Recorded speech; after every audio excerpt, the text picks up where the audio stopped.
लातूरमध्ये भारतीय दलित पॅंथर संघटना आक्रमक झाली आहे। शासकीय धान्य गोदामातील हमाली वाटपात कोट्यावधीचा भ्रष्टाचार झाल्याचा गंभीर आरोप करत संबंधित कंत्राटदार आणि अधिकाऱ्यांवर गुन्हे दाखल करण्याची मागणी संघटनेने केली आहे। यासोबतच राज्यातील खाजगी कोचिंग क्लासेस बंद करण्याची आणि खाजगी सावकारी आणि फायनान्स व्यवसायावर कठोर कारवाई करण्याची मागणीही करण्यात आली। या विविध मागण्यांसाठी जिल्हाधिकारी कार्यालयासमोर निदर्शनं करत मुख्यमंत्री आणि गृहमंत्र्यांना निवेदन सुद्धा यावेळी देण्यात आले।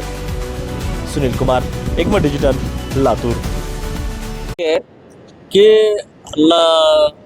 जे खाजगी कोचिंग क्लासेस आहेत, मोठेगावकरच घोटाळा केला, तो घोटाळा देशभर चालू आहे। हे खाजगी कोचिंग क्लासेस जे चालू आहे त्यात फक्त श्रीमंताच्या लोकांना शिक्षण दिलं जाते। महाविद्यालयामध्ये फक्त ॲडमिशन दिलं जातं, तिथं शिकवलं जात नाही। हे सगळं महाविद्यालयाच्या प्राध्यापकाच्या संमतीनं चालू आहे। मग गोरगरिबाच्या लेकरांनी शिकावं कुठं?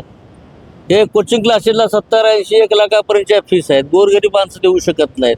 म्हणून आता हे शिकवणी महागाची झालेली आहे, गरिबाच्या लेकराला शिक्षण मिळत नाही।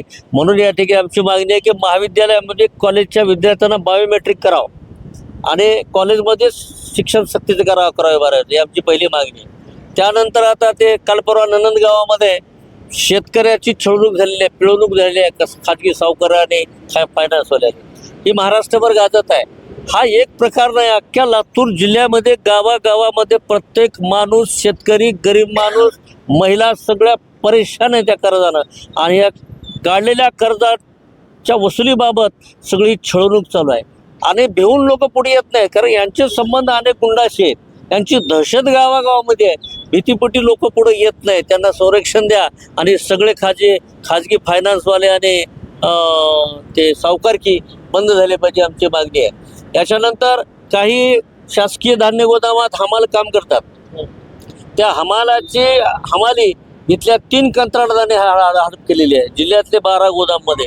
हे गेल्या 30-35 वर्षाहून हे महाशय ही 3 संस्था गुत्तेदार इथले हे झालेले मालक झालेले आहेत आणि त्यांनीही त्यांची हमाली हडप केलेली आहे। ही याची एक चौकशी व्हावी, यासाठी मार्फत चौकशी करावी अशी आमची मागणी आहे। खाजगी कोचिंग क्लासेसच्या संदर्भामध्ये तुम्ही सांगितलं, शासनानं याच्यावरती कुठेतरी निर्बंध घालून कडक कायदा आणण्याची गरज आहे असं वाटतं? हा, कायदा आहेच ना, खाजगी शिकवणीला कायदा नाही, त्याला परवानगी नाहीच, ते सगळं बेकायदेशीर आहे।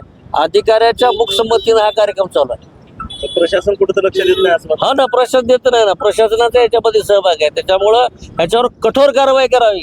कायदा तर नाहीच कोचिंग क्लासेसचा।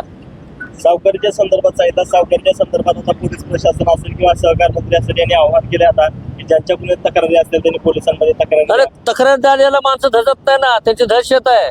म्हणून आमचं म्हणणं आहे प्रशासनाला गावागावात तुमच्या तलाट्यामार्फत किंवा ग्रामसेवकामार्फत लोकांना आवाहन करा, त्यांना बोलतं करा आणि प्रशासनाला तक्रार द्यायला प्रवृत्त करा, असं आमचं म्हणणं आहे। बरं, आज तुम्ही निवेदन दिलंय, आता पुढची दलित पॅंथरची भूमिका काय असणार आहे?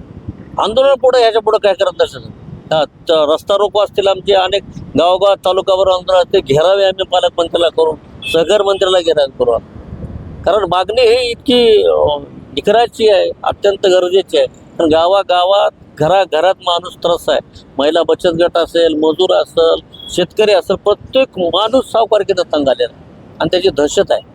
दहशतीपोटी ते बोलत नाही। म्हणून प्रशासनाला आमची विनंती की तुमच्या प्रतिनिधीमार्फत, मग तलाठी असेल, ग्रामसेवकामार्फत जे कोणी बळी पडलेत त्यांना बोलतं करा आणि त्याची तक्रारी घ्या, अशी आमची मागणी आहे।